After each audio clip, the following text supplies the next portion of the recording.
Greetings, fellow investigators, and welcome to our video podcast, Into the Darkness, where my friends and I play the Call of Cthulhu role-playing game. I'm your host, Tom Rayleigh. One thing happens after another, and we need to delay a longer campaign that we're playing. But this gives us the opportunity to run another short game, which are always fun. Tonight we are running Caught, Caught with an exclamation point after it, which comes to us from our friends over at Reckoning of the Dead.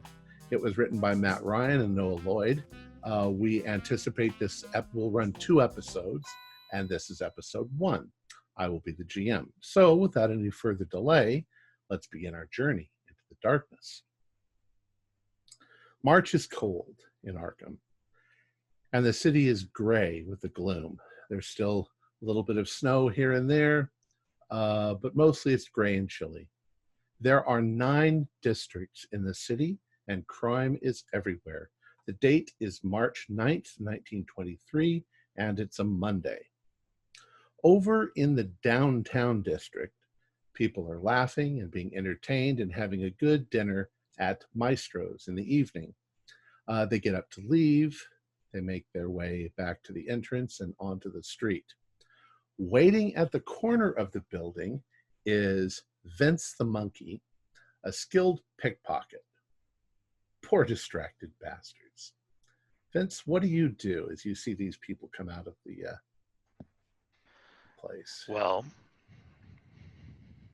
I got my nice vest on so I don't stick out too much in this nicer part of town. And really, when you're picking a mark, you want to go for older people. You know, the old gentleman with a cane, kind of a nice suit. He'll probably have a good pocket watch on him. Or the nice little old lady. You can help her cross the street, and chances are they won't even notice if you take the pearl necklace right off her neck. So what'll it be? You know, I'm in a charitable mood, so the little old lady. All right. Excuse me, ma'am. Can I help you across the street? Oh, why, thank you, sir. Yes, it's just right over here. You know, Yeah, it's... not a problem at all. Go ahead and do a pickpocket roll. A sleight of hand, I think it is. Making me get my dice out already.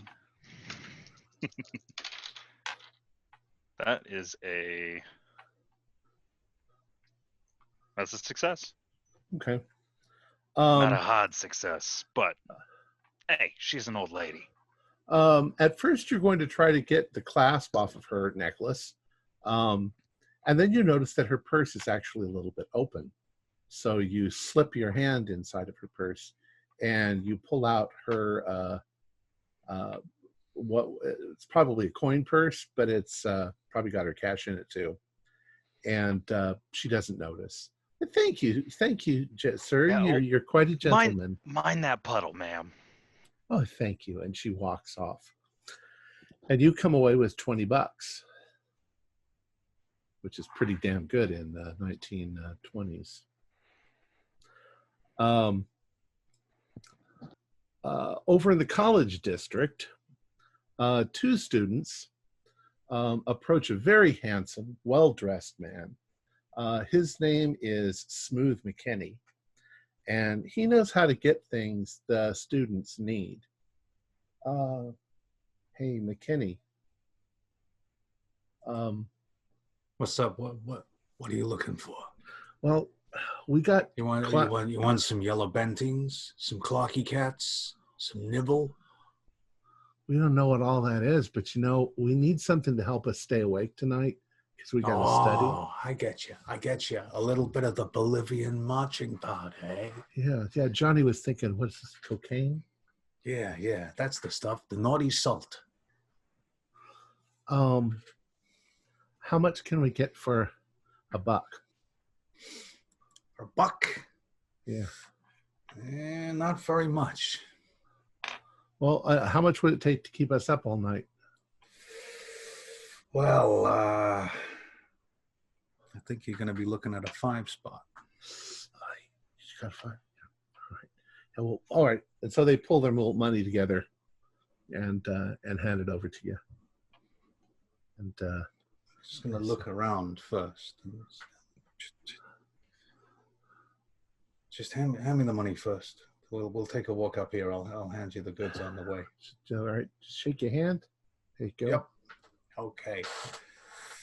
We'll just take a walk up here around the corner. And, well, it was lovely seeing you guys. Yeah, I'll see you very soon. And I'll palm them a little wrap. Thanks. We'll see you next week. A little wrap of Republican dust. Okay. We'll see you next week, they say. See you soon. Now, next to the river, the Miskatonic, it's a rather rough district, commonly called Rivertown. Though alcohol is illegal, there are a number of speakeasies.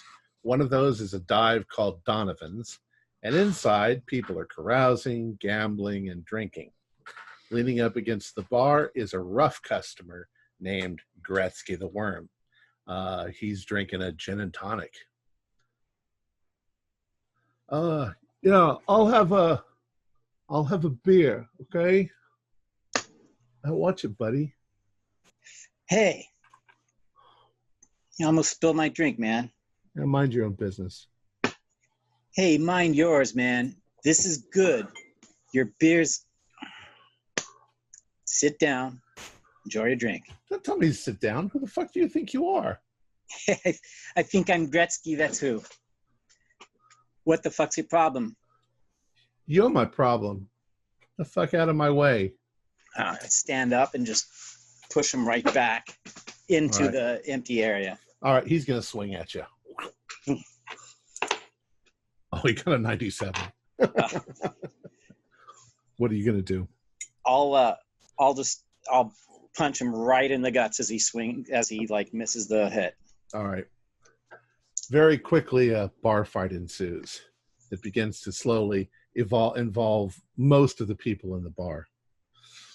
It goes on for a good 5 or 6 minutes before you start to hear sirens and people start scattering. Fuck. Look out the back. All right.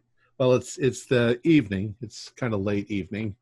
So you make your way out just as the cops pull up and raid the place. But you get away okay. You're still thirsty though, so you make your way. You make your way to another little dive called Marlowe's, and that's where you are. And then finally, on the north side of Arkham, there's a rather nice house. Certainly not the fanciest in Arkham, but the folks living there obviously have a bit of the green. The lights are off and nobody's home. They have no servants, but the house is not empty. Climbing the trellis and gaining entry via an upstairs window, Skinny Johnson slips inside, looking for his daily bread. Oh, of course, the first place you always want to check is to see if they have a jewelry box. You know, they can't wear everything they own when they go out for a night on the town. It's dark. Do you have any kind of light, or are you going to just go by what you're used to? You know, feel your way around. You know, if I really need a light, I'll just strike a match and keep it in my hand. But... All right. Why don't you go ahead and do a spot hidden? 57 is not a pass. Okay. Starting off strong. What you find is you do find a jewelry box. And when you open it up, it's just filled with Bakelite jewelry. Nothing of any great value at all. There's a couple of paintings on the wall that look nice. And there's, you know, they have some nice furniture, but it's nothing that you could just take out with you. But while you are casing it or going through the room, you suddenly hear a noise downstairs. Sounds like a door is opening and closing, and you hear some laughter and a man and a woman's voice, and you realize that while you weren't paying attention, that they must have driven up outside. So, what you gonna do? I want to make my way very quietly back out the window. Do a luck roll. Ooh, a 13. Okay, the floor doesn't squeak. You get out the window and you go down the trellis, and unfortunately, not any richer than you were a few minutes ago.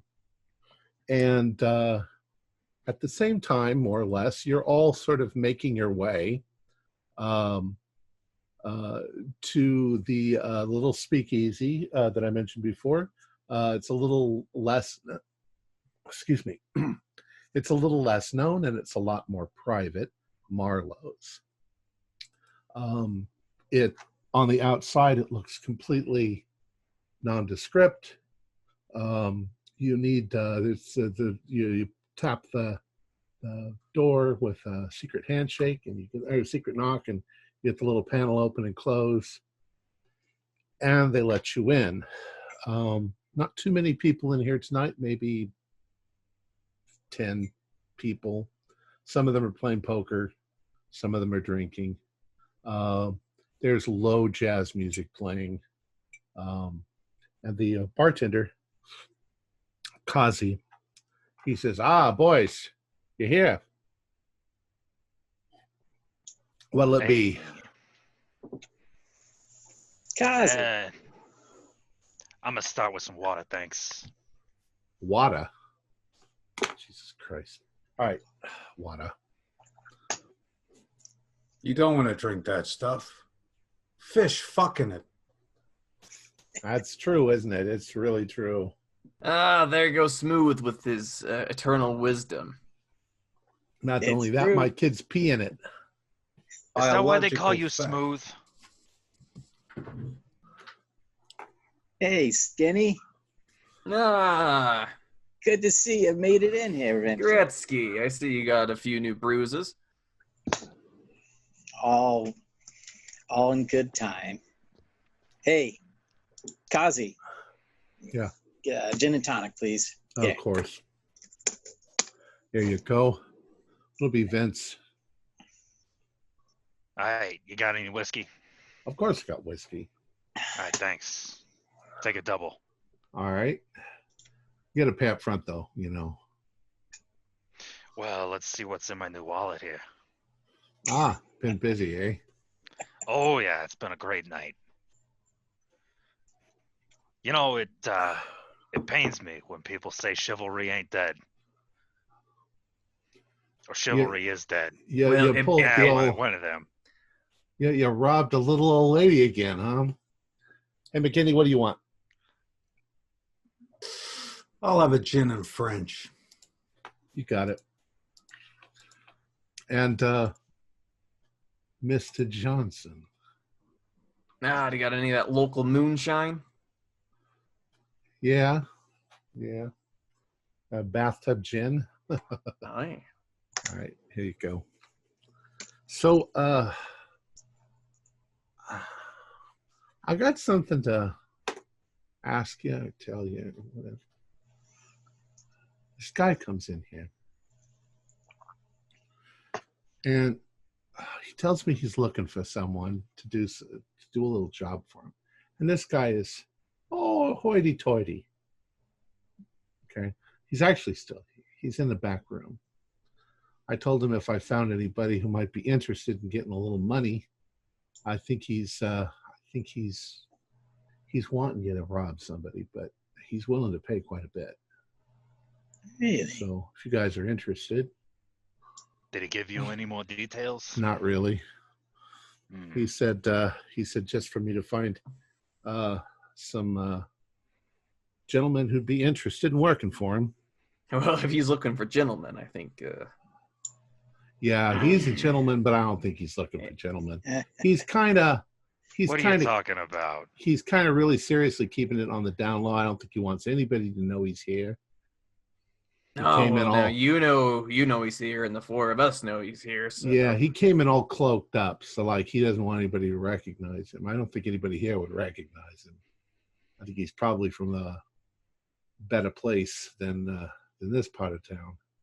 Oh, well, I love being in better places in this part of town. Got a funny accent, like I don't know, like one of them English fellas. Nah, it wasn't Cockney, was he? No. Oh, that's kind of the Queen's up a nose sort of sounding stuff. Got nothing on the books for the next couple of weeks. Well, tell you what, if you want, I'll go back there and I'll tell him that you might be interested. Yeah, sure. You can tell him that, but how the hell does a fella like that know who we are? Well, I don't think he knows who you are. I think he would go for anybody. You're just the first guys that came in since that.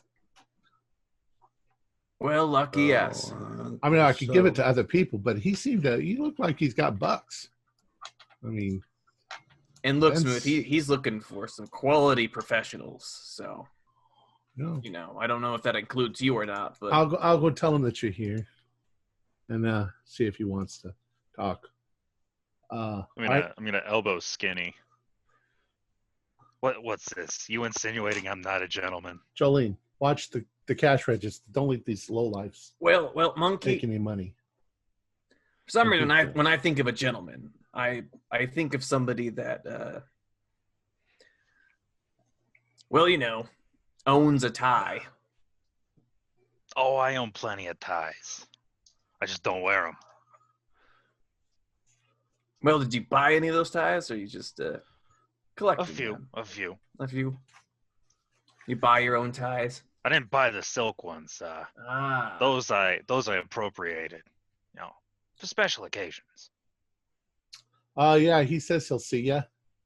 He says, but you guys gotta swear that you ain't gonna say nothing to nobody about this meeting. My word's good. I don't think he knows how to talk to our kind of people. Listen, just tell him I'll swear on his mother's grave or my grave or whoever's grave. This is the face of discretion. Go on in. He's in the back. Like I see, he's trying to keep a low profile, so don't give him too many personal questions or anything like that. Right. All right. So you go down the hall, the one that would normally lead to a restroom, but there's a side room. You go through that, and it's a little room that they like to call the lounge, because it's for the criminal element that are a little bit more hoity-toity. And sitting there in the dark, kind of behind a table, drinking, looks like he's drinking whiskey, is a gentleman. He's dressed in a black tuxedo, maybe, and he has a cape, and there's a top hat sitting next to his seat, and there is a cane with what looks like a gold top on it. You're not quite sure what it is. Looks like maybe intertwined snakes, something like that. And he says, "Gentlemen, please come in, sit down." Kazi says that you are the kind of people that I'm looking for. And what kind of people might that be? People who can get things done, sir. Now, let me introduce myself. My name is James Brophy. You may have heard of me, you may not have heard of me. I'd like you to forget me. I'm not in the habit of coming to this part of town. What are your qualifications? What are your specialities, if you will? Well, I'm good at getting inside of places people generally don't want you to be. Oh, that's good. We could use that. I'll take care of any riffraff that get in our way. Ah, you're the big strong arm. Excellent. And you, sir. Well, I'm a professional in street acquisitions. Yeah. So you've got nimble fingers. Another very good trait. It could be considered that, yeah. And you, sir? You might call me a traveling salesman. Someone who can obtain things that are necessary. I'm good at obtaining things. I'm good at persuading people to part with things, to buy things. I'd say that's precisely what I'm looking for. Now, value is a very subjective term. What is valuable to one man is not necessarily valuable to another. You might think that a diamond necklace is valuable, but it's not very valuable when you're in the middle of the desert and you have no water. Water is more valuable in this case. There is someone that has something that I desperately would like to get my hands on. I can't approach myself because I don't want my desires to be known by anyone. What I'm looking for is a book. And this particular book is owned by a Mr. Thomas Kenning. Wealthy fellow, lives in Uptown. He has quite a collection. He's recently obtained this book that I would very much like in my own private collection. It's a rather large book. Expect it to weigh quite a bit. Not something you can just easily toss around. It's also quite valuable. I wouldn't want it damaged, so make sure you have something to wrap it in and carry it carefully. It's got a rather unusual binding, if I was to describe it. It would be sort of like a dark brown leather. It has gold fittings on the sides and corners. It's quite in excellent condition. Now, he may have other things. His house is a rather large 2-story house. He probably has servants. You'll have to get around that. But yes, I would like you to obtain this book. Is that something that it seems like you would be able to do? I don't really care how you obtain it. It's possible. But what's it to us? Oh, well, I'll gladly pay you. Let's say $200. And realize $200 in 1920s is that's like $3,000 each. That's quite a lot of money. Seems like quite a big ask. I mean, what they're asking us to do could put us all in stir for quite some time. Not only if you get caught. I would think that wouldn't be something. Only if we get caught, yeah. Only if we do that. I would think that's you make it sound very easy not to. Well, it's something that you risk every day, isn't it? Not against wealthy, very wealthy people. They have a way of pressing the law a little harder than a standard bloke. Oh, he probably won't even notice that it's gone. So this guy, he buys this big dark brown leather gold-fitted book, very valuable, and won't care that it's gone. Is he a purveyor of Large. Does he have? Yeah, does he large have a lot of books with large gold books? fittings. His name is Thomas Kenny,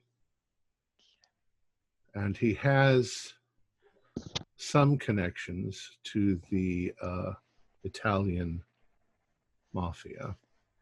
Your price went up right there. He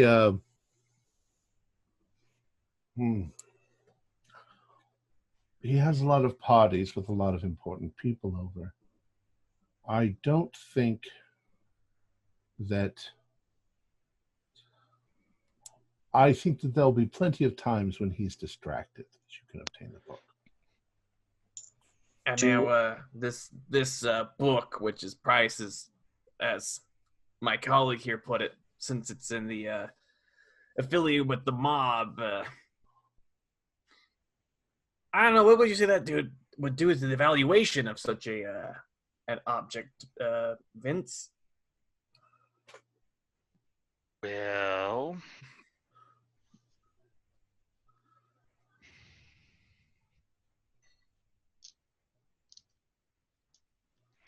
yeah, I don't know.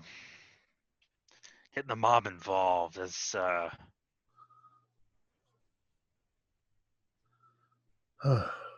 Well, I'm tempted to suggest that, you're hiring 4 people for a job of this caliber. $400 sounds like a round figure divided equally between the 4 of us. You drive a very hard bargain. Yeah, you've given us I a know. very hard ask. this could be a very hard job. Don't know where Well, my then. accent went on that one. Sorry. Here's what I'll do. Ask. I will meet your $400. But I want you to get the book back to me by this Friday. What day is it today? It's Monday. Monday. Okay. And then when we get a hold of this this book, where would we bring it? I want you to meet me at the top of the old cemetery on French Hill, the one near St. Bartholomew's Church. Let's say midnight. Don't be late. And I have my own connections. I'm sure you've all heard of Mr. Daniel O'Banion. I'll put in a good word for you if you manage to accomplish this for me. Really? That would be much appreciated. Well, then we have a deal. I suppose we do. All right. He puts out his hand to shake yours, Skinny Johnson. All right, and this book of yours, it got a name? Yes, it's the Necronomicon. What kind of goofy It's name got is a that? big letter N on the front. All right, Necro, what's it? All right. You Shake. got some strange reading tastes, but Necrocon. we'll shake his hand. So he shakes your hands, and you can all do a psychology roll on him. 99. I'm not paying much Baby. attention. Nope. Anybody? Because I can't He find my dice. seems on the level. Oh, he definitely fine. seems on the level. Yeah, he's 5. fine. I rolled me a 5. In that, when you shake his hand, he seems very pleased that you've accepted. A little sinisterly pleased that you've accepted. But he gets up and throws his cloak about him, and he walks out and leaves you guys in there. I'd also like you all to do, we'll call it a spot hidden, but it's really a notice things. 74 is a fail. What does a 7 grant me? Oh, that's good. Failed. Standard pass. Okay. So for Vince and the worm, the monkey and the worm, For the monkey, it was actually quite odd when he shook your hand. At first, you thought he was just being overly familiar in the way that he shook your hand. But it was almost like there was also a static discharge. Like you felt a little bit of a shock run up your arm when he shook your hand. And you felt in that moment just a little bit dizzy. Gretzky, you felt sort of a shock, but you thought it was just like static electricity. That's it. All right, you guys are in the room. And he's left? He's left. Ah, friggin' capes. I know, who does he?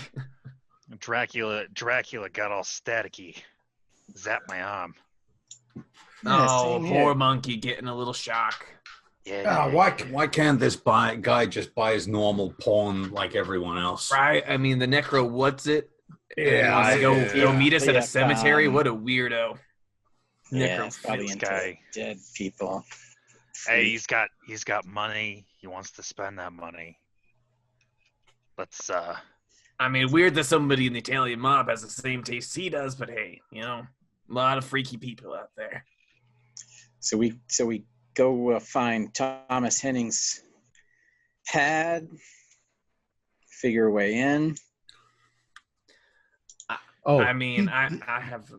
I forgot, but he did give you the address: 317 West Saltonstall Street in Uptown Arkham, Massachusetts. Saltonstall. You know, it's good that he gave us the address. I really enjoy writing these things down. Yeah. You know how to write, no? Good. I didn't say that. I mean, an address is one thing. If he had a phone number and an address, I would have died of joy. So this is kind of, I think, Skinny. This is really your lead here. This is your... Well, this just so happens to be my area of expertise. Although, I mean, strange necrophilia books I don't tend to steal, but, you know, first time for everything. I'm guessing our first port of call is going and having a look at this place. And well, now it is about 11. Get the lowdown. It's about 11 p.m.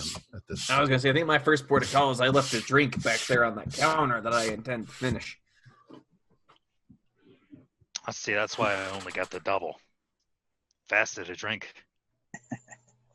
Well, we finish our rounds, and what do you think about... Weirdly enough, it seemed to have kicked in when he shook my hand. It was weird coincidental timing. God, man. Remind me not to shake your hand ever, monk. You got some weird, I don't know. Hey, I got sensitive hands. I notice these things. You have a woman's hand.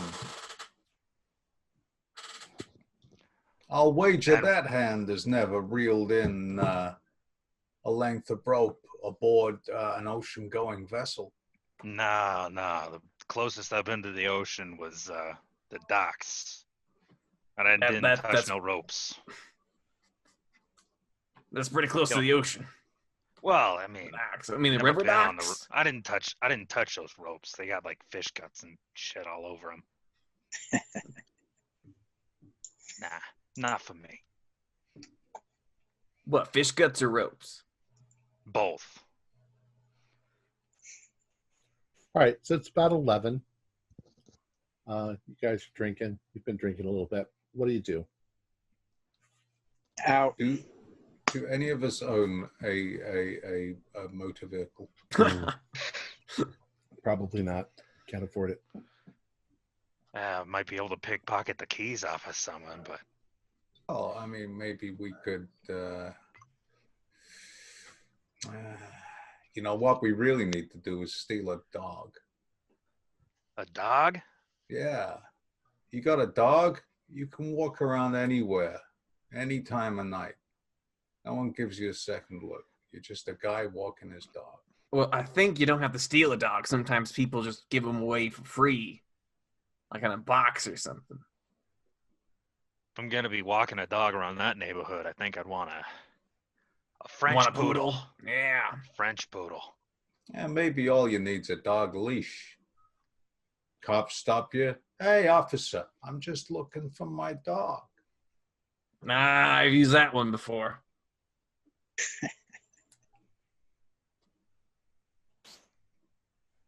Depends on what neighborhood you used it in, though. Well, I think we need to go get some of Monk's, some of those silk ties, maybe blend in a little bit. Just wear my vest. It's a nice vest. Yeah, Saved but up these for people want a vest and a tie. I know. It's ludicrous. It's a fine vest. Is it made of real gorilla chest? Yeah. Or is that Sure. mohair? I don't know. It's something. Fish fur. He doesn't like the guts, but he likes the fur. I like that mohair. I like that. Smooth. They're beautiful creatures, those moles. Little shiny blue Italian animals. So Skinny, are you Pretty familiar? sure they ain't blue. Well, they're gray. They're kind of bluey gray. Yeah, but they are Italian. What were you saying, Worm? Are you familiar? Are you familiar with this neck of the woods we're going to? Well, familiar. I'd say that this is uptown. It's yeah. these are mansions. Well, you see, I like it when I go into a place and I'm the only one in there. These people, there always seems to be at least 8 people, day or night, in there waiting for somebody to be there to dawdle on. So, well, I go up that way from time to time. I make the occasional delivery up there, usually around the back door. Oh, yes, the back door. How could I never thought of that one? I don't know this fella, though. He ain't one of my clientele. So, Not calling them clients now? Not. Like you're some kind of boutique there, Smooth? Well, I'm a growth industry. I gotta look out for myself. You ever think of opening a storefront, Smooth Pharmaceuticals. No. Pharmaceuticals, that's a college word, Monk. We don't have too Yeah, many, I read it in a book. too many rules and regulations. I ain't a rules and regulations kind of guy. This country weren't formed on rules and regulations. This country was formed on stealing. Yeah, dumping tea into harbors or something. God damn it, I'm gonna steal my way to what I want. Ain't we all? Yeah. The dream. Living the dream. Yeah, but I mean... So we need to have a look at this fella's house, but I think maybe that's a daytime job, It could be. Walking past in daytime, ain't no one gonna notice you in the daytime. Middle of the night, well, you gotta time it. You gotta time it for rush hour, right? You Rush hour. see Well, these people don't coming have and going. jobs. I mean, I don't bump into people in the middle. They're family money. They don't need to work. We can also find out. I mean, you'd have the help coming in. Yes. Exactly. We find out who the help is, where they go, maybe when they go shopping. Well, I don't know. I'm a little knees. guy. I might go take a peek tonight. People don't tend to notice me moving around in the dark. I'm little. What we need to know before we go in is like where the book is. I'm guessing he's got a library or. Well, that would be yeah. Books do like to congregate, like birds, like flocks of books. But this kind of thing is maybe something he keeps locked away. I mean, well, maybe and that kind of stuff is. Or keeps it by his bedside. I don't know. I don't think he wants his missus seeing it. Ah, that's fair. Unless she's one hell of a broad. All right, so Skinny, you thinking of casing this joint tonight? Yeah. All right. So, Marlowe's is in the River District. So you don't have to cross the river. You drive through French Hill, and you make your way past the Miskatonic campus, and everything south of that is the upper class area. Houses are much fancier. Near the university, they're very nice houses. They have lawns in the front. They're well kept. But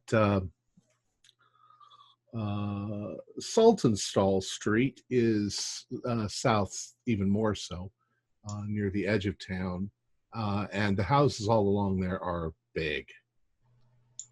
You get to 317 West Saltonstall, and you see a large white house, 2 stories tall. There is a party going on. You can't hear laughter, but you can hear distant music. And the place seems to be lit up pretty well at the moment. And there are some big sedans parked here and there, possibly gangster cars. What do you guys want to do? There's also a large wrought iron fence all the way around the property, and there's quite extensive gardens. There's trees, there's bushes, there's flower beds and things like that. There's a fountain with water. Do we see any guards out front, like dogs being walked? Is this place guarded? At the moment, you don't see anything like that, but there are people milling about on the grounds. Well, Gretzky, the thing about, dealing with the Italians is that generally their security is people's intelligence. Generally, you don't break into these places if you want to live. Exactly. You got a point. Valid point. This. Although another college word for you is hubris,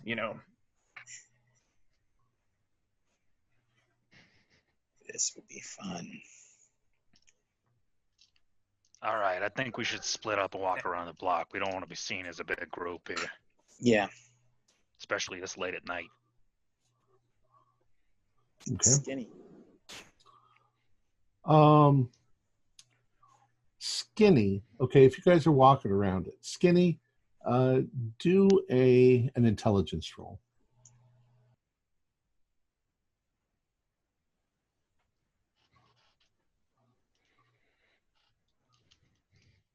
Well, 27 is going to be a hard pass. Okay. You're used to casing buildings. This is probably going to be the biggest place you've broken into. But you would guess that there are at least 10 rooms in the building, top story and bottom story, maybe more. There are a lot of places to hide in the shadows. However, like I said, there's lots of bushes and trees and gardens. It would almost be possible to stand right next to that tree over there, for instance, and in the shadow, and people could walk right past you and not even see that you were there. Right, so you can actually get up fairly close to the house if you wanted to. And once you get over the fence, that's a problem. Right. Well, with the shadows and things, I think I might slink over there. I'm sure this person isn't this Thomas fellow isn't having a party right in his room, so just find what rooms on the upper story aren't being used as an entry point. Yeah. You can see there's trellises and things like that, and climbing roses and things such as that. Hopefully they're getting good and drunk in there. Well, I don't know how often they have these parties. So I don't know if... So this is about, what, midnight now, since we left at 11? Right. Yeah.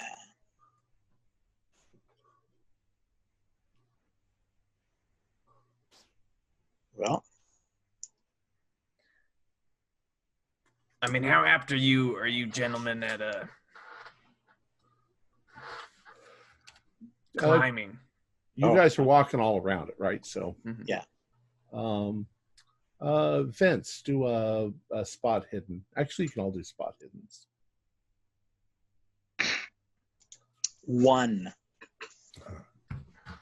Oh, look at you, fancy one. I only got a 40, which is a normal pass, like a normal man. 16. Wow, smooth. The moonlight reflecting off your eyes. It's kind of romantic. Skinny, I already gave you the rooms. Gretzky, you notice right away as you're walking around the back that there is a dog house in the back.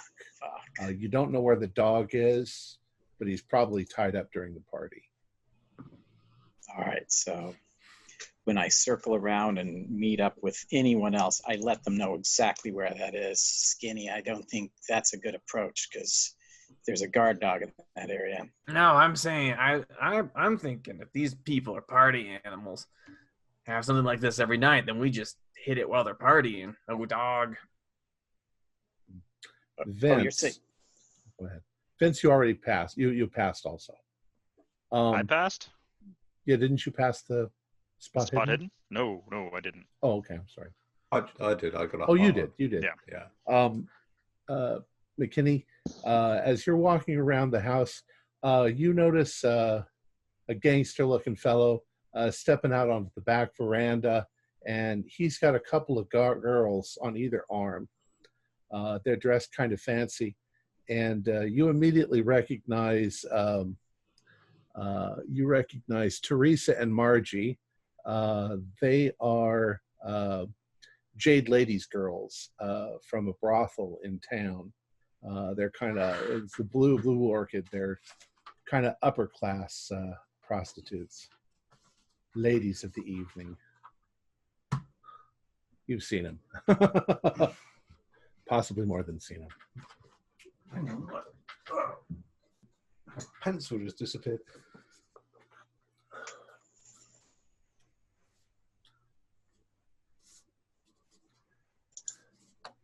Madame Wong, I guess.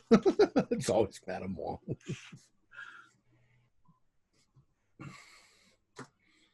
Yeah, she was Ruth Ackland when I knew her.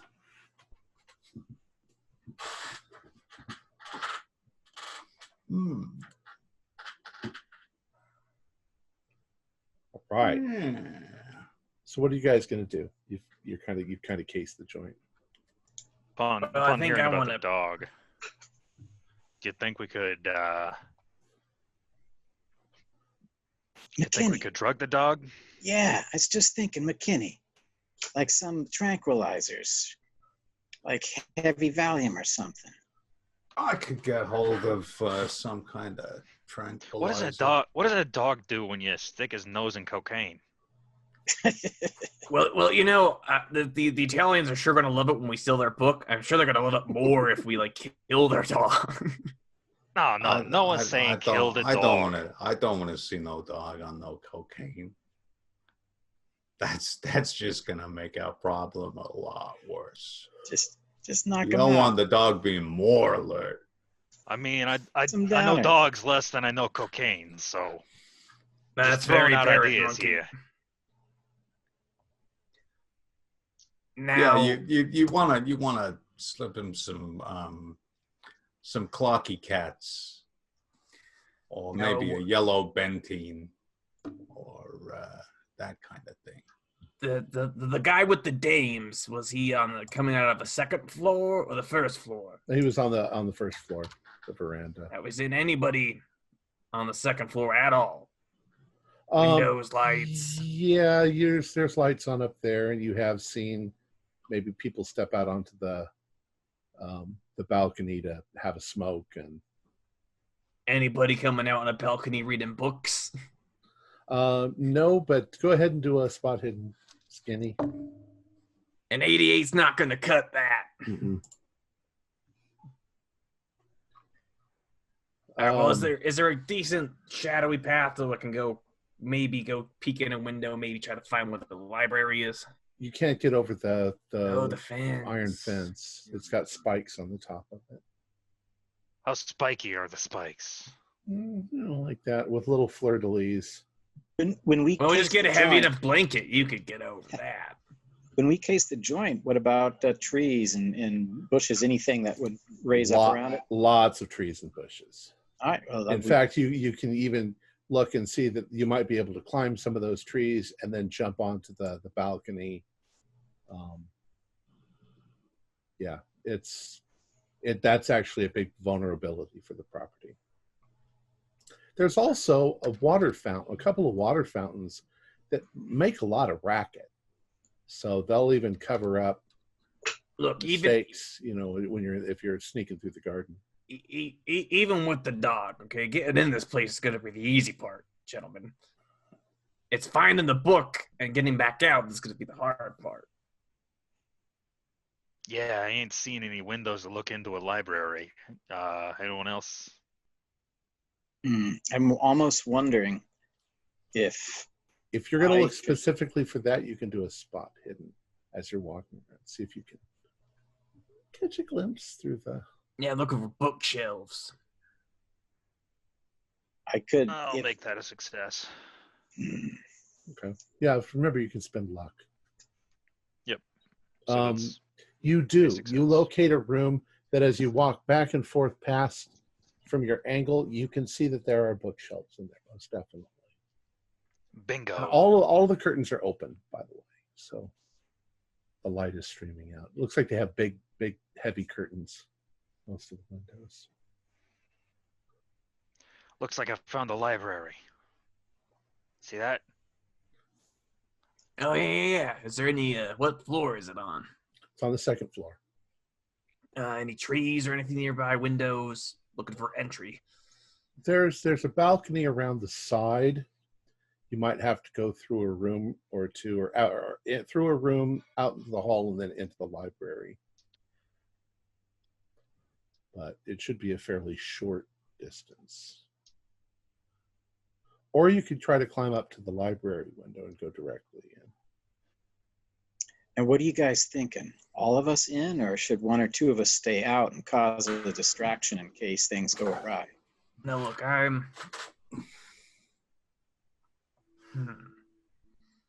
Because sneaking around's like you and the Skinny and Monk's job. Like, you guys are familiar with that. Well, I mean, if Smooth takes care of the dog, I'm trying to think. So if this book is in a locked case, we need a key for it. It depends. Well, I mean, we could just smash and grab, but... Well, no. I was thinking a little more settled than that. It'll depend on how many tumblers are in the lock. If it's an old lock, it's probably only gonna have like 2-3 tumblers. That's easy.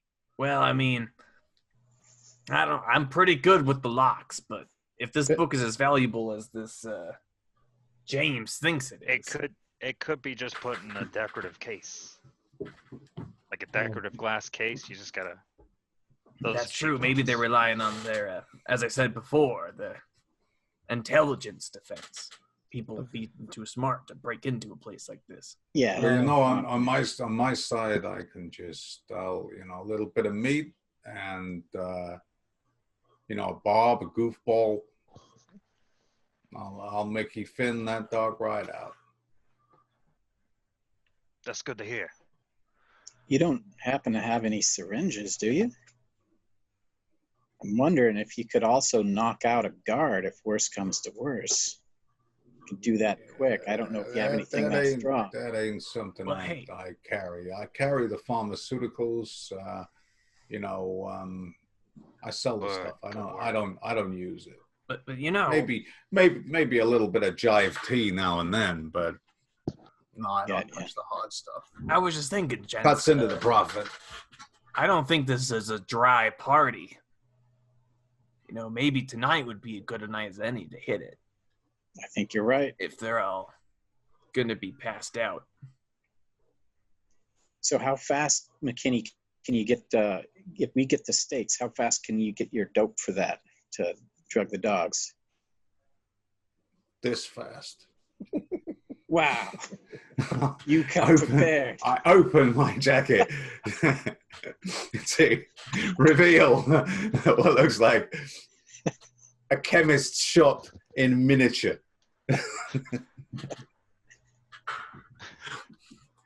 I'm just glad you're wearing pants underneath that trench coat. With dispensers, like a Pez dispenser for pills. Kicking. Now, are there servants like carrying drinks or anything that we see? Yes, you can see that.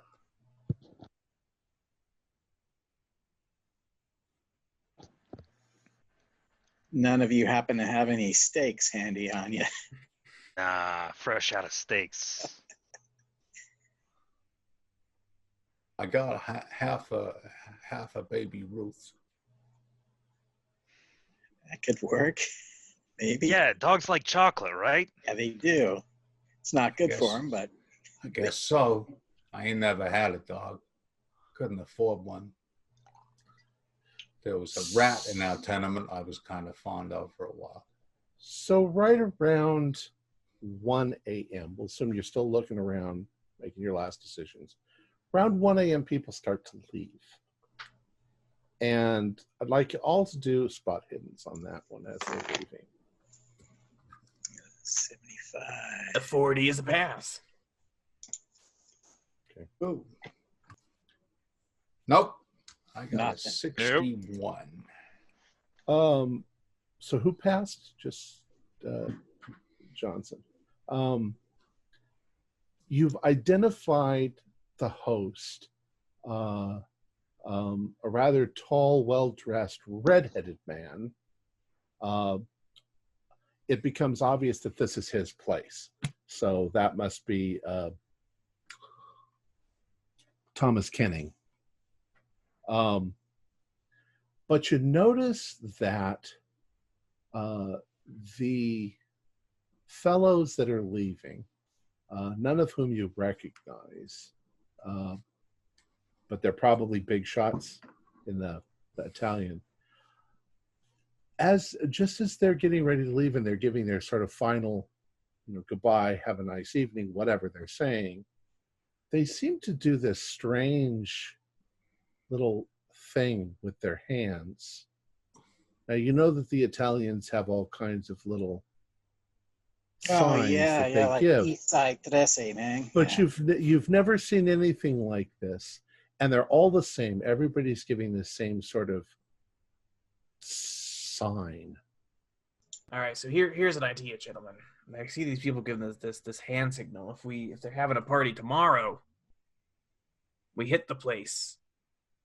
I'll try to get dressed up as fancy as I can manage.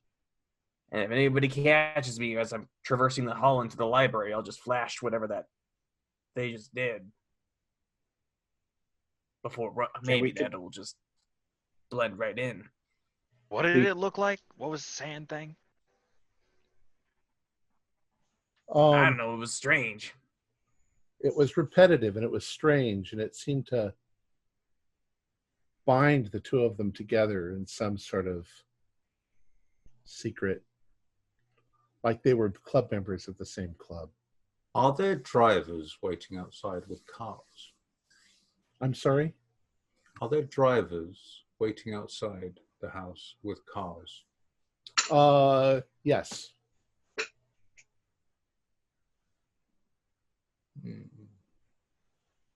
I don't know. This party might be the best chance, because if we wait till tomorrow and there's no party. Well, we could. I could talk to Teresa and Margie at the Blue Orchid, because I've seen them in there find out when the next party is. And then if we could get a hold of a decent, swell-looking car, one of us gets dressed up as a chauffeur, they can stand outside as lookout and can attract no attention, while your man Skinny goes in and does the business. And, you know, maybe maybe the girls will have some idea of the layout. Could help. Yeah. I don't like the idea of going in that place half-cocked. Yeah, I mean, we do have a timetable. It's Monday night and or early Tuesday morning, and we need to have this done by Friday night. So, yeah, we've got a couple days. We just got to make sure that there's a party, another party that we could do this plan within the next couple of days. Well, even if there's not a party, I mean, learning the layout. I'd rather go in without a party knowing the layout than the alternative. Yeah. So, McKinney, if you know these girls well, then maybe you can get some, get that good intel from them would help. Yeah, I don't like going anywhere in blind. Okay. What are you thinking, Monk? Well, I like using the party as cover. That's a good idea, at least from my perspective. I like drugging the dog. I don't really want to mess with the dog. Using the hand signal if you get caught, that's fine. The lights in the yard go out. You can still see lights inside the house at this point. I like that dock. That dock's nice. Are we getting any sort of sense as to how many people are mulling about inside the house now? Most of the people have left. I don't know. This could be a great opportunity here. You Is the music still going? No, there's no music going at the moment, and you do occasionally see people passing by the windows on the lower level. Looks like probably people cleaning up, servants. Well, I mean, do we? I don't know if we want to be so reckless and to go for it right now. All right, no, it makes sense not to be reckless, but just. Well, I mean, and I'm sure you three would just be so happy to just stand out here and watch as I and go in here. But I'd help. I'd get you back. Don't worry about that. But if we get it tonight, we're gonna have to hold on to it for a better part of a week. And let's say our redheaded friend starts looking for it. We don't really want to be caught with the goods. That's the long time for the holdover.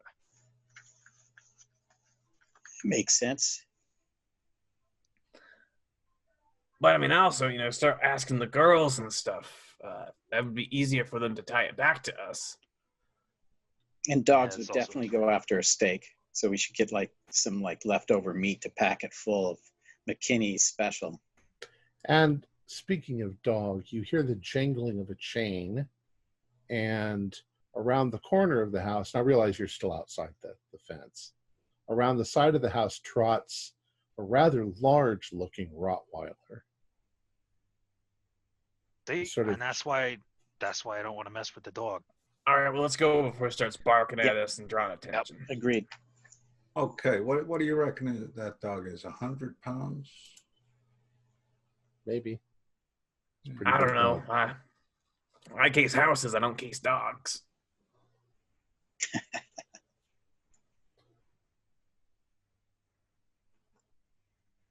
All right, right, let's get moving. Yeah, right. We get moving. McKinney? Do you think you can chat with those ladies within a day? Oh, if they're there, sure. All right. So we'll say that you guys head on home. Where are you going to meet and when?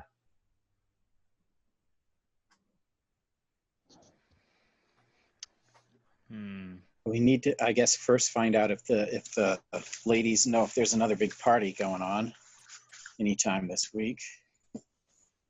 If not, we need to just simply go in late. What do you guys think? Meet up at the speakeasy again tomorrow around 5.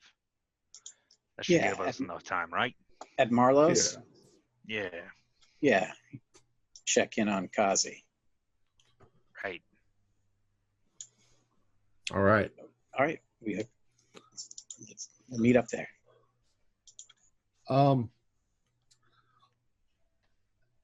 Nothing happened. Well, everybody do power rolls.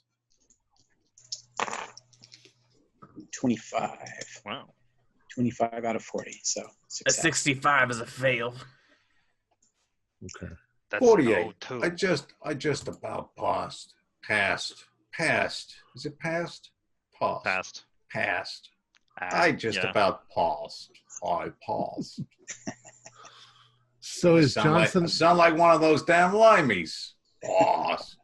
Johnson, you're the only one who... Parmesan. Who failed? I passed. Yeah. I'm the only one that failed. All right. The rest of you have your usual sleep. You sleep like you don't have a guilty bone in your body. Johnson, you get to your place. It's not much. And you have the most uncanny feeling that you're being watched.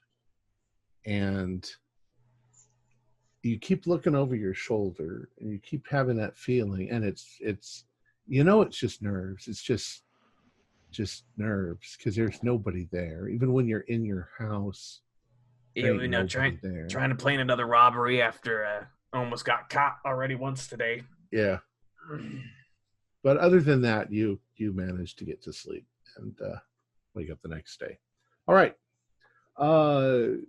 McKinney, when are you going to go visit the Blue Orchid? I'll go during the day. I mean, night's business time. Well, you imagine that the morning would be, the girls would be asleep. Yeah, But sometime during the afternoon, I'll stop by there sometime, All right. See if anyone wants to make any modest purchases for, sundry personal use. Okay. Little things about the home, that kind of thing. Madam Wong's, the Blue Orchid is over in the lower south side of Arkham.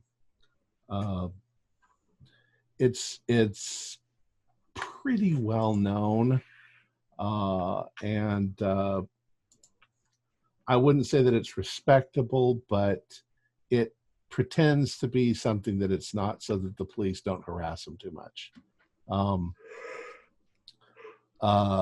So you get there, and as you go inside, a woman who's commonly referred to as the Jade Lady.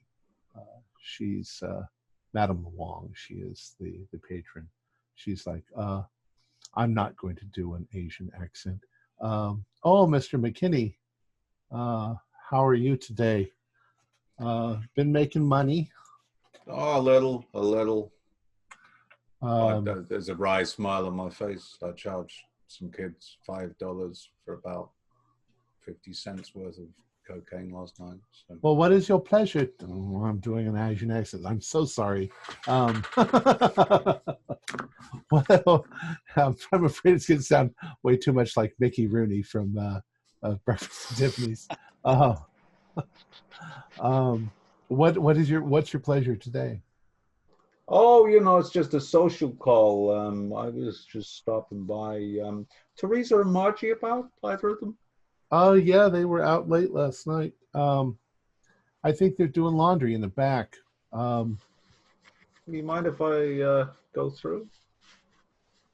Oh yeah, but you're going to come back at some point and spend some money with us, aren't you? Oh, you bet I am. Yeah, I'm expecting a little windfall. Good. So you make your way into the back, and yeah, the girls are, there's a number of them, maybe 5 or 6 of the girls are back there, and they're washing their clothes. They've got an old tub washing machine and the wringer. They're wringing out clothes and hanging them on the line. Oh, McKinney. Hi, McKinney. How you going, ladies? How's life treating you? Oh, it's doing okay. What brings you here? Oh, I was just passing. Funnily enough, I was out walking last night, and I saw you two. You saw us? Yeah, I saw you on the balcony at a party. What were you doing up in Uptown? Oh, just making a few deliveries. Yeah, we were at a party at Thomas Kenning's house. I had a bunch of bigwigs there. You have a lot of parties up there? Once in a while when they want somebody. I was with Lou Fuccetti. He was entertaining us. We were entertaining him. Lou Fuccetti is you're pretty sure is a Don. Mafia. So it was a bit of a mob scene, was it, eh?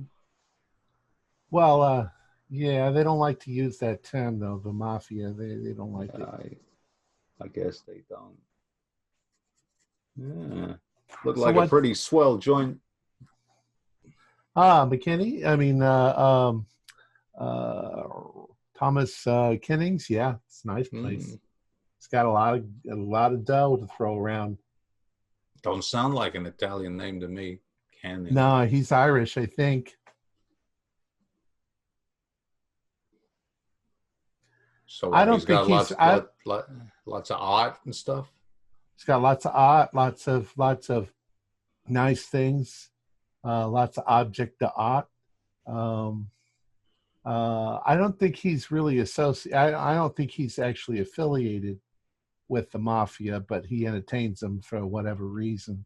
They got some kind of weird club. Club? Mm. Yeah, weird stuff. The way boys are. Yeah, it's funny.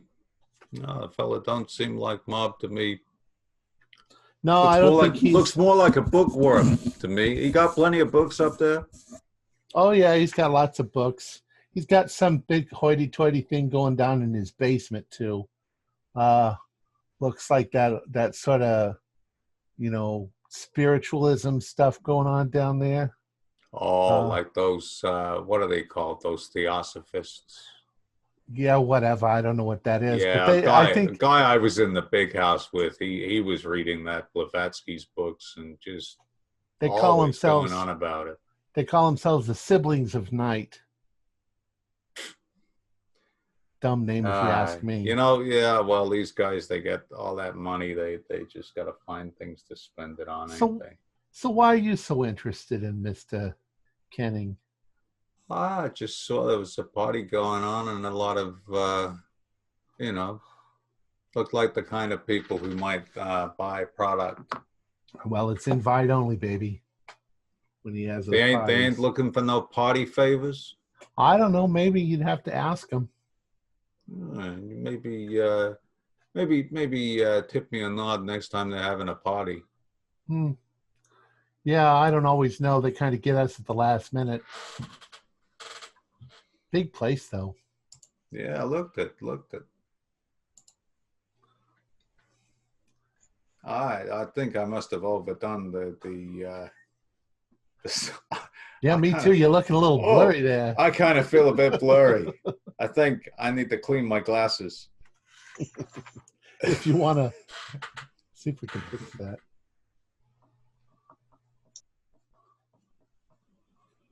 That did it. Yeah, I just impersonated the opening credits of the Tomorrow People, but it's the 20s, so I don't even know what that is. Oh my God. Yeah. So, yeah, you bear me in mind. Anything looks like it's happening, you let me know. Are you and your buddies planning on some sort of job there? I know you guys. With the guy connected with the mob? Shame on you for even thinking such a thing. No, I just thought, those guys, they got money to burn. They don't know how much stuff costs. I thought I could maybe, offload some coke, maybe. Yeah, so you just came over here to... swells, they like that kind of thing. You know them. You don't want to go in dry, just walking up to the door of some mobster saying, "Hey, buddy, you want to buy some coke?" So you just helps to have it in. You drop in over here and just say hi. Yeah. Yeah, sure. Yeah.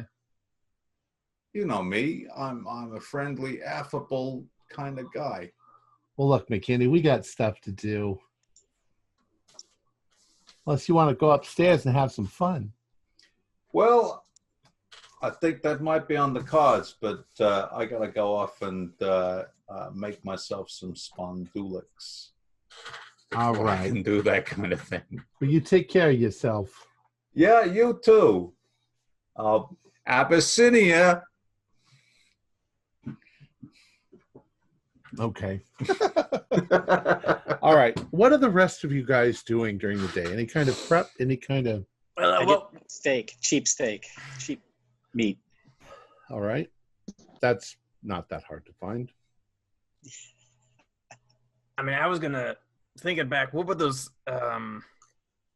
people serving the food, like the servant types, kind of... What were they dressed like? They were dressed like very fancy waiters. The butlers and stuff. Yeah. I'm trying to think of anything I could do to try to very likely they were hired. Oh. Maybe we could find out what company and pay them a little visit en route. I was thinking if they hired out the help. I don't know if they have too many people on site during other times. But also there'd have to be a party. There'd have to, for an event for that to be brought on. Right. So since it was a fancy event, there's no point getting dressed up because then you really stick out. Yeah, because right now it's Tuesday afternoon. I'm gonna spend my time finding material to throw over that iron fence so it can actually get over it. Okay. Start getting my stuff together to actually make the break-in. All right. And since I'm a burglar, I definitely know what all those items are. All right. So we can do that. We can just say that you guys get whatever items you think you need to get into the house. Just overall, what's your intention? Go over the fence, sneak through the garden, get up to the window? Yeah, I want to go over the fence, climb up into the window, go into the library. That way, I don't want to be fiddling around with other rooms. Look for the big, giant, dark brown leather book with gold finishings. Okay. In the library, get through whatever safe's there, or whatever lock's keeping it in place, or just snatch it if it's just laying around, and then get out. Okay. Of course, preemptive drug strike on the dogs to knock them out. Okay. So you arrive. Well, you guys get together at 5:00. Do you think I'd be able to lift a stethoscope?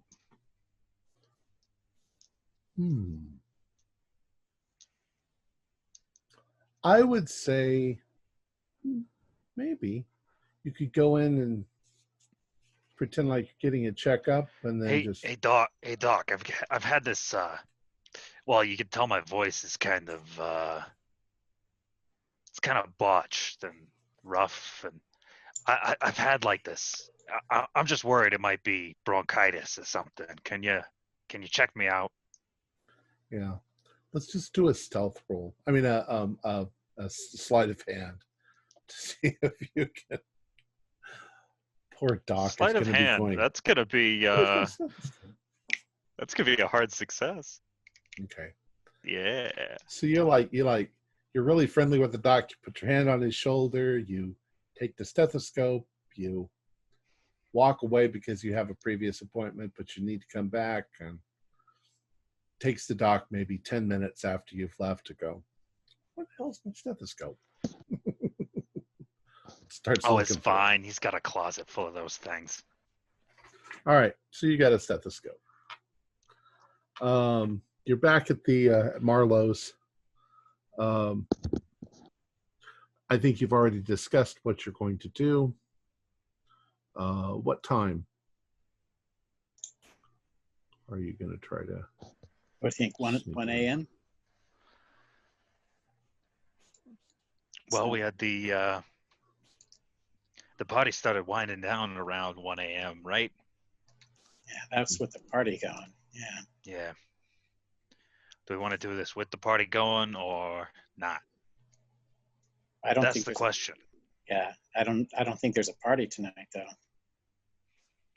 If there is, that'd be a friendly neighborhood redhead. It'd be quite the party animal. So we can head there. I don't know. Case it again.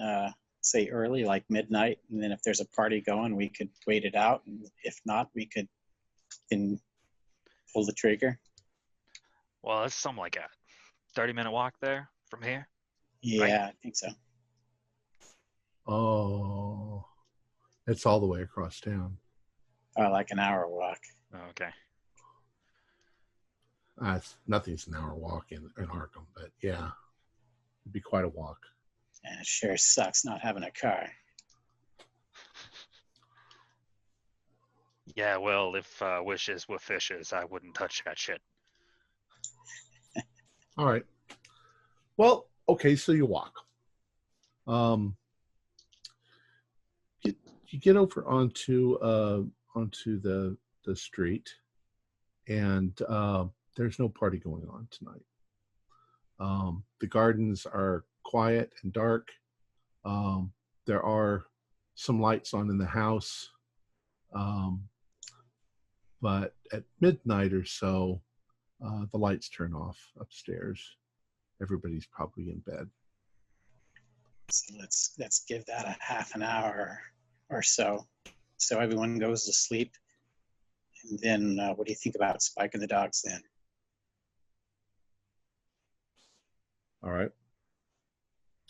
I don't think that you need to roll anything to spike the dog. You give him the meat with the drugs in it, and it takes him maybe 15 minutes before he is now lying on the ground, breathing quietly and snoring just a little. Oh, good boy. All right. And you did that through the bars. Yeah. So that's about 15 minutes. So 12:30 to 12. So it's 12:45 now. Right. So first up is Skinny Johnson. He found a piece of old carpeting that he can fling over the thing. They're about 8 feet high. How are you going to get? Did you bring a ladder? I said you brought anything that you need. So. Well, we have the trees from before, right? I mean, the similar areas that were kind of the weak spot on the fence where there was. Right. Well, that's for getting back over. We have to get. Oh, I see. All right. Yeah. Eris is busy down there offering sound effects for the sleeping dog. I don't think it picks up on the microphone. That's fine. So go ahead and do a climb roll, Johnson. Ooh, a 31. That's a pass. Okay. You rather nimbly climb up the fence on the outside just by, gripping it tightly and climbing. And you go over the spikes and you drop quietly down into the yard. Not too far from the dog. The dog completely is oblivious to you. It's very dark where you are. It takes very little to sneak right up to the house and to the trellis. Now the trellis is covered in climbing rose, which are, prickly. You've dealt with that before. I'm going to be following. It's all about the hand and feet wear. Okay. Gloves. Monkey is following you. Mm-hmm. All right. You manage without any difficulty to get over as well. You get up next to the house, and you're both standing there at the bottom of the trellis. You can see that it goes up to the second story, and that there is a balcony, and you would have to go. You know that the library is, to your left. Once you get up there. Vince, why don't you do a climb roll as well? That's a fail. Okay. Surprisingly enough, that's a fail. Skinny, you manage without difficulty to get up to the top and onto the balcony. And Vince gets a couple of feet off the ground, and you hear the trellis crack. And he falls back down, jumps back down to the ground. But there's no reaction. There's no. Could I at this point just point out that I have a bottle of whiskey inside my jacket that I've procured. Okay, sure. Gretzky and McKinney, what are you doing as you see Vince stumble back to the ground? I'm making over the fence as well, and I'll hide in the shadows near the base of the area that they're making the ascension. Okay. I'll help Vince up the second he takes a fall. All right, cool. And this trellis is freaking covered in dry rot. Damn, dirty, rotten trellis. McKinney, what are you up to? Well, I'm thinking one of us needs to be the lookout here. Okay. So you're staying outside the fence? Yeah. Okay. Because, if anything goes south, we're going to need a distraction. Right. So I'm staying outside of the fence, but I'm hidden out of sight. Okay. Vince, you didn't really hurt yourself, but do you want to have another go at it? Yeah, I'm going to look for a more substantial part of the trellis. Maybe something newer. Because if it's been suffering dry rot, maybe they replaced the part. So, all right. Maybe some newer wood. Go ahead and do a climb roll again. That's even worse. All right. Screw this. In this case, you sort of hook your hand on the roses. And, all right, just pass me up. All right. Yeah, hey, catch. All right. Yeah. Should I do a throw and a catch roll? Considering how my climb rolls have gone. And we didn't do anything about the cat, apparently. That's the dog. It's just, he's really drugged right now. All right. All right. So you're on the balcony. You go to the window, and these are the French doors, and they're not locked. You open right up, and you can see that there are no lights on in the house, but there's kind of a faint blue light coming in through the windows from the moon that's overhead. And what are you going to do? Well, I want to creep in and go head to the library. All right. Very so you have quietly, to creep. Slowly. You have to creep in, go down the hall to the library door, and go in there. Do a stealth roll. A 21 is a hard success. Okay. Nothing creaks. Nothing makes any noise. The door to the library opens right up, and you step right inside. The room is fairly dark. It's very well appointed. There is a fireplace. There are books going from floor to ceiling on most of the walls. There are statues here and there. There are lots of things. There's a globe and a table, and there are some some nice couches and things like that to sit on and read. There's a big picture of the mayor of Arkham on the wall. But you don't offhand see any big black leather-bound books. There's lots of books. None of them are particularly any like safes hidden behind any paintings. Well, since you said it that way, yes, there is a safe behind the picture of the mayor of a fairly large. These rich people are all the same. It is a combination lock. All right. Taking that newly acquired stethoscope. Okay. I'm gonna. The safe. Looks like the safe was built when the house was built. It's fairly old. The little tumblers make a lot of clicking.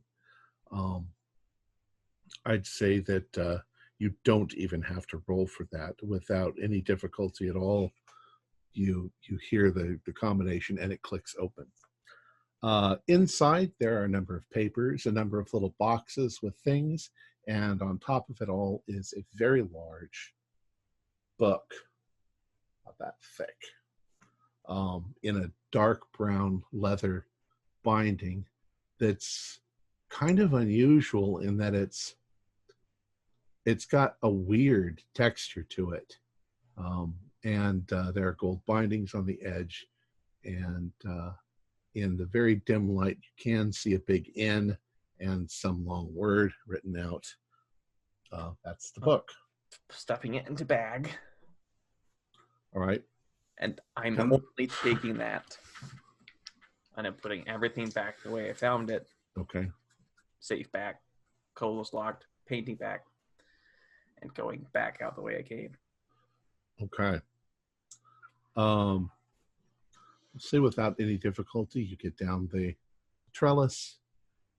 You rejoin your friends. Did you find it? Shut up. Let's get the hell out of here. I need a right. And in this case, you're going to try and climb up the tree to get back to your spot and back over. I'll pass the book if it's possible through the bars. Okay. To smooth before I do that so it doesn't get damaged. All right. Okay. You pass the book to him. I'm gonna put it in And then he runs off with it. All right. You get off, and you're all over the fence, and you have the book. Operation complete. What do you want to do now? It's about 12:30. It's real early Wednesday morning. All right. Do we know where? Cape. What's his name? Do you know where he's staying? James know? Zabrowski. No, we If only know that to meet seems him on his name. Fridays. So, hey, let's just bring this book back. Lay low at my place. Where's your place at? Oh, some digi-holy wall, north side, opposite side of town. All right. Not a book type of place. Nobody be looking for books there. Yeah, that sounds all right. Let's go. Did we procure a car? No. No, then we got a long walk ahead of us. Now, there are cabs. Okay, we'll walk a couple of blocks and then hail a cab. Hail cab. Who has the book in their possession at the moment? At the moment, it's stuffed up my jumper. Okay. If Americans wear jumpers, it could be a sweater. Or a sweater vest. Yeah, it's chilly. It's a sweater vest. It's an Argyle sweater vest. Hey, I like a round of golf now and then. I got a full set of. I got a full set of bats and everything. Using bats. But getting a cab. I mean, we walked a couple blocks away. I trained them, and would have the cab take us to closer to where we're going, but not that close. Exactly. Okay. Don't no one look at the big bulge under my sweater vest. Yeah, he's just happy to see you. It's a hormonal problem. You should see a pharmacist about that. Which is why I'm not sure we want to get I saw a farmer about it. He said I looked like a camel.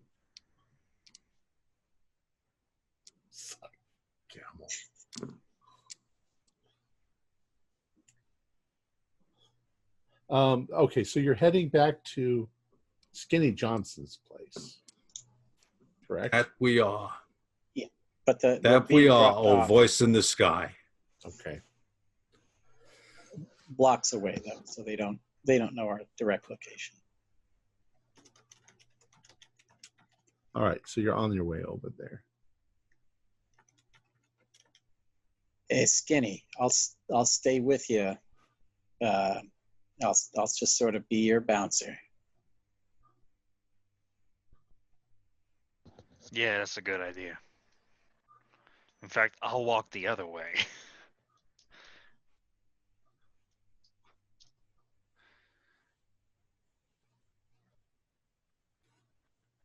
Anything unusual we notice as we're approaching Skinny's? No, nothing unusual. Let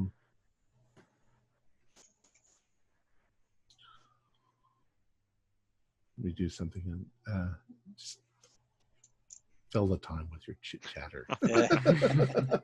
So, McKinney, do you want to go with Skinny up into Skinny's, and then I'll kind of walk off with Vince, so it doesn't look like we're all piling into one place, and I'll come back in like an hour. How's that sound? That sounds that good. works. It's fine. All right. So I just take a walk with Vince.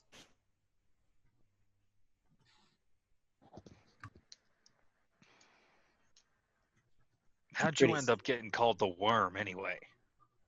It's a long story. Don't like talking about it. With a name like the Worm, I can imagine. I'm surprised we got out of this as easy. I was thinking this might hit some turbulence. Yeah, we ain't out of the woods yet. The sooner we get that book to that weirdo, the better. Hey, come on. This is fun. It is. Man, that's smooth. He's talking real loud. What, Yeah. are we half a block away? Yeah, exactly. This is fun, guys. We should do this more often. You all feel a little exhilarated. It went so smoothly.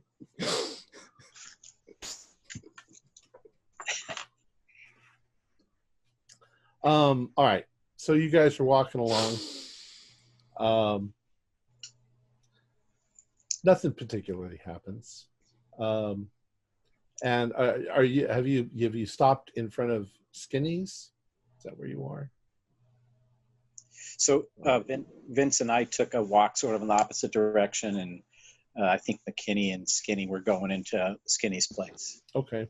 I was going to come back a little later. I didn't, in case anyone was watching, I didn't want to make it obvious like we're all piling into Skinny's. Okay. At least for me, that's my. Yeah, I kind of blew that by shouting down the street at you. I'm sorry. I misunderstood our geographic location. In this part of Arkham, people yell down the street all the time. Yeah. Hey, I'm stealing a book here. Well, Mind where you stealing that book? I'm trying to walk.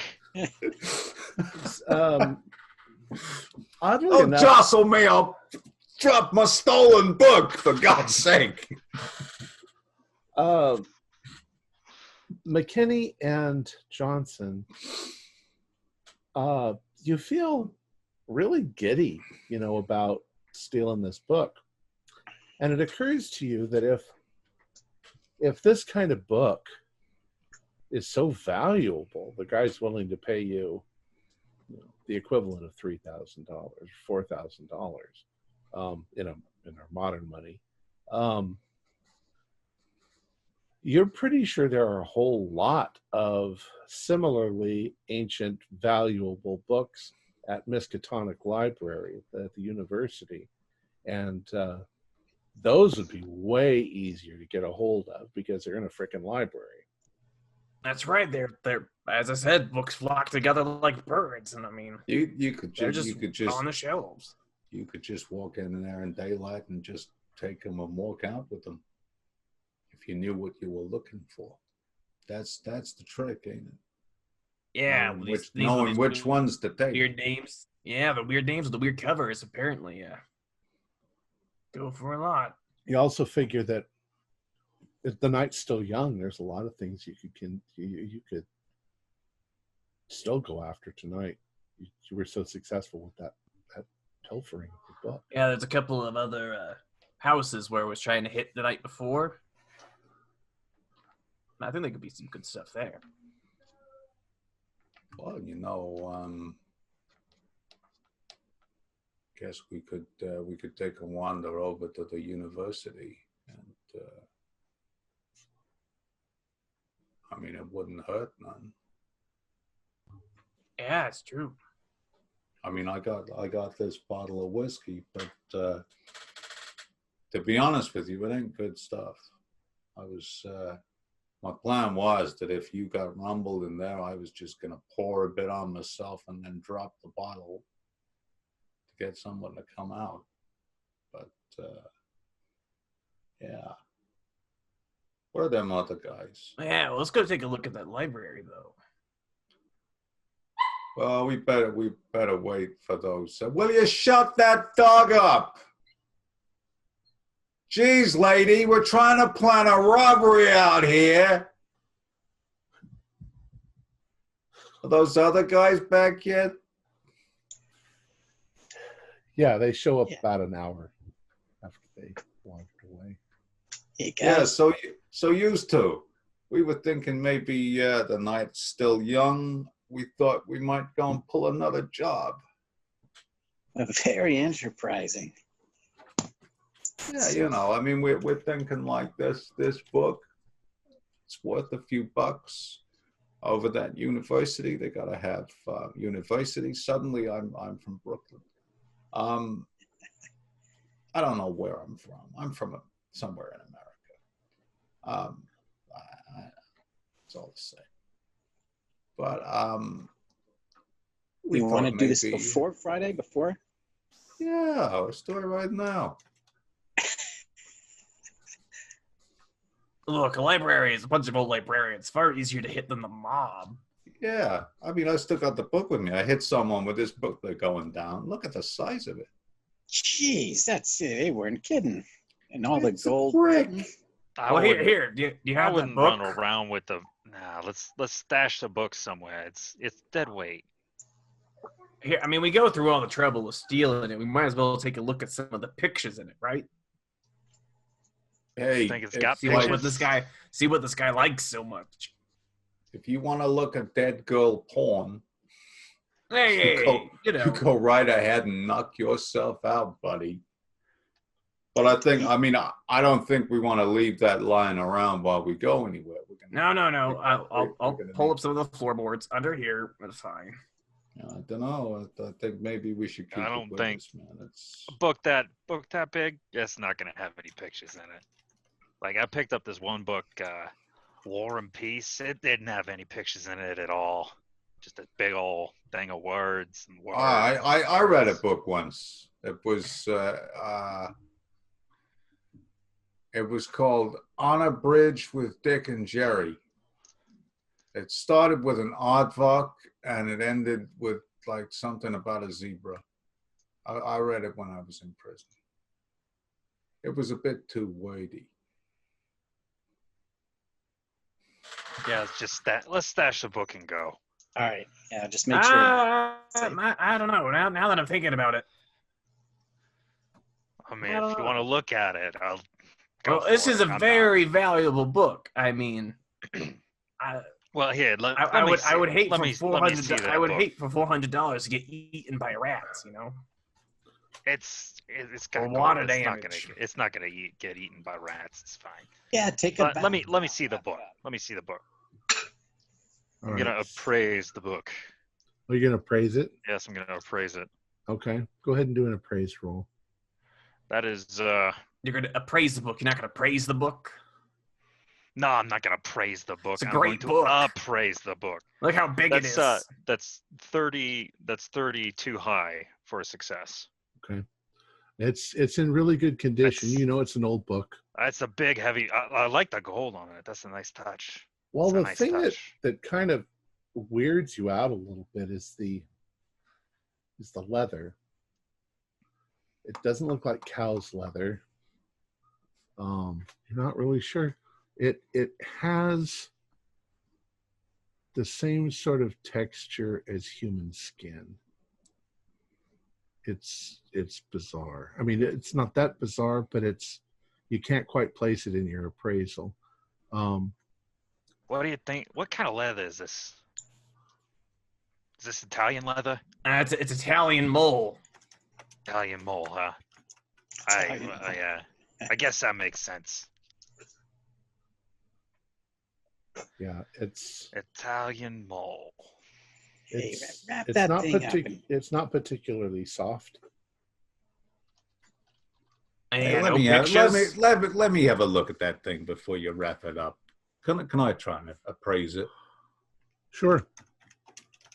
Let's have a look at this thing. 48 out of 60, so that's a standard pass. What are we looking at here? Disgusting book. Just wrap it up and put it in the floor. Let me see that book. Did you pass your appraise? I did. I got a standard pass. It's real gold on the clasps. You're pretty sure that the pages are they're not open. There's clasps to keep the book flat, but it's probably vellum that it's written on. It looks like an old, church book, well crafted, well put together, very valuable. You don't know what the date is because you haven't opened it. That's up to you. Well, I want to take a look at these pictures. I mean, this guy's paying $400 for this old book. Well, here, take a look at the pictures and then hand it back. I'm gonna. Yeah. Go on. Look at your porno. Look at your porno. So you're gonna open it. Sickos. I'm gonna drink some of this rot gut. Skinny, do a pow roll as you unlock the clasps. That's a 93. Excellent. You look into the book, and it's all written in Latin.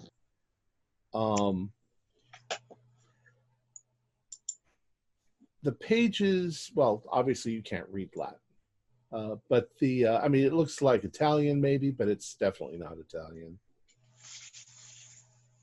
There's no pictures. It's just text. There's not a picture in this book. And there seem to be hundreds of pages. So it's some of the writing on the pages is not written straight across. It's written in shapes. And you get a very odd and strange feeling from the book. You like it. I don't know why you like it, but you like it. You can see why people might want this in their collection. Maybe it's got mysteries in it. Maybe it's got something. I don't know. This might get me to like books. You feel that you feel that it's far too valuable to just leave sitting around somewhere. But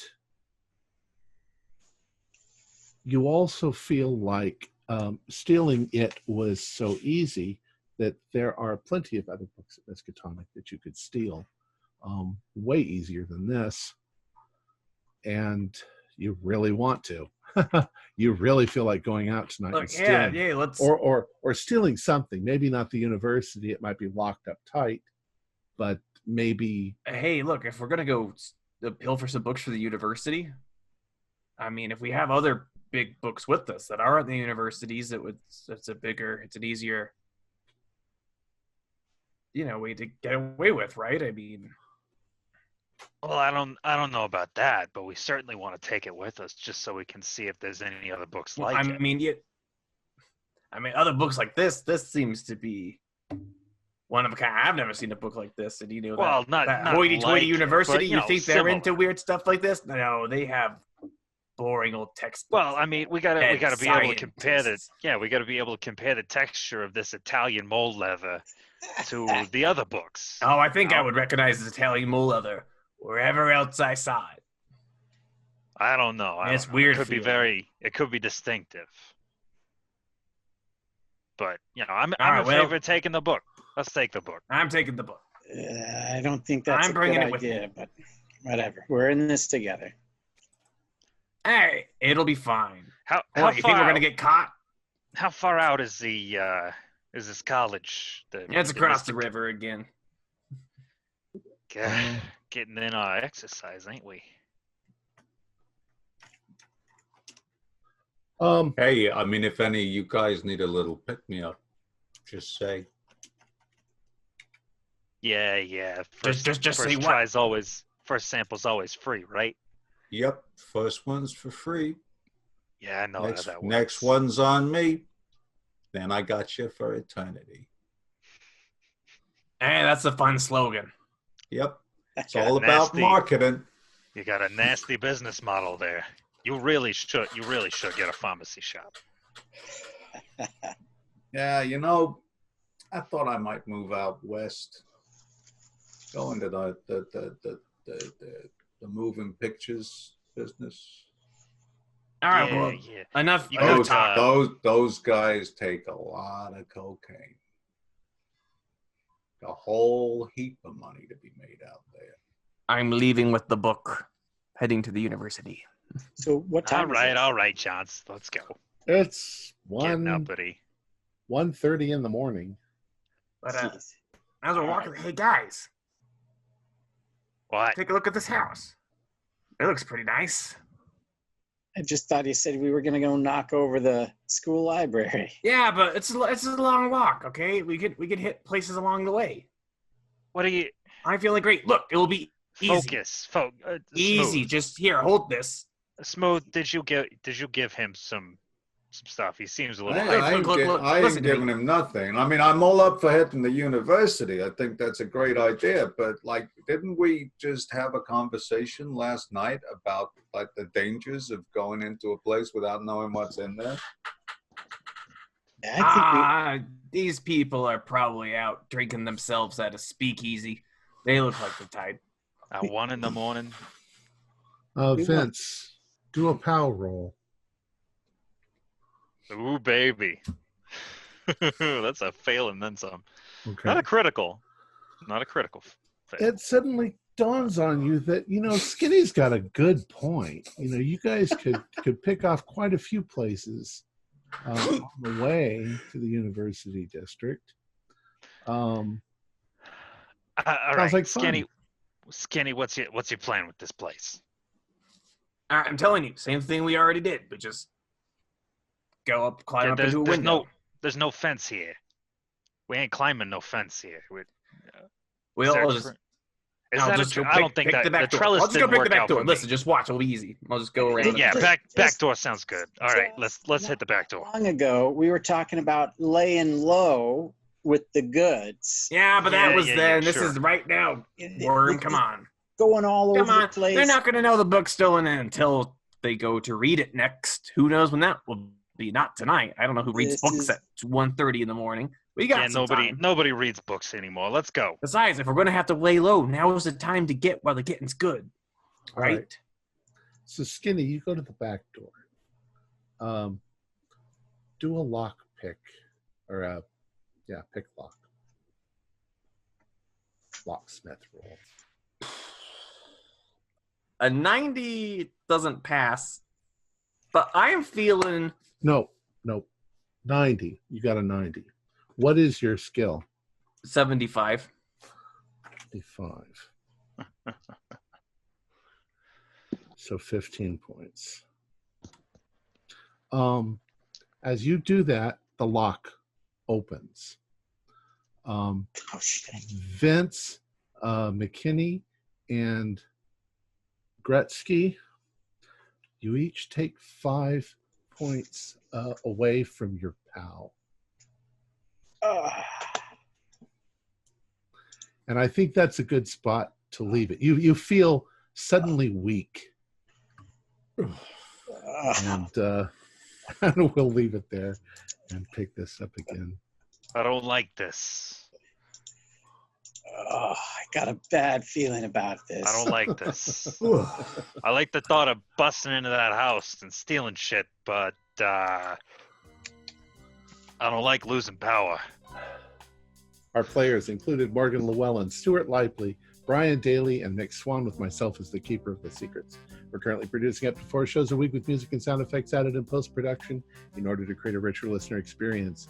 We provide audio-only versions of our shows free for you to download from Podbean or iTunes.